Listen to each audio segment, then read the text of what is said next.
Can we talk about the Interstate Highway System? Because most of us were taught it was built for convenience, national defense, and economic growth.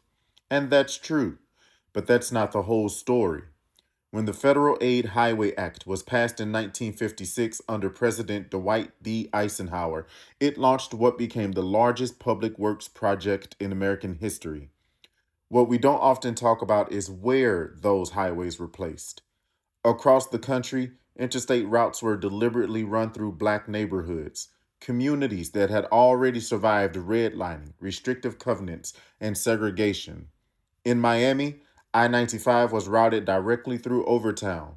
Officials rejected an alternative path along an abandoned railway that would have displaced far fewer people. When construction was complete, a community of 40,000 black Americans had been reduced to about 8,000. In Camden, New Jersey, highway construction between 1963 and 1967 destroyed around 3,000 low-income housing units.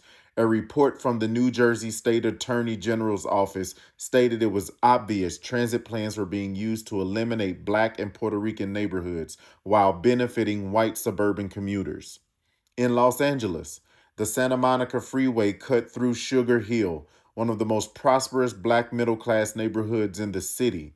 Before that, residents had fought restrictive covenants.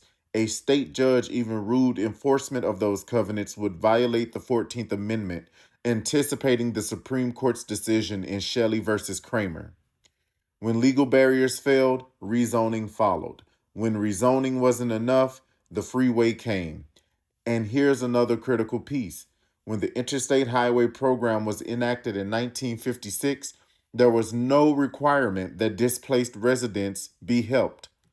The House version of the bill allowed moving compensation, but the Eisenhower administration objected. Arthur Burns, chairman of the Council of Economic Advisors, warned it would increase costs, predicting the system would evict nearly 100,000 people per year. The Senate removed the language, and it wasn't until 1965 that the federal government required replacement housing for people displaced by future highway construction. By then, most of the interstate system was already built. So, yes, the interstate highway system connected America, but in many cities, it also divided it. Entire black communities were uprooted, housing was destroyed, and little to no assistance was provided for relocation.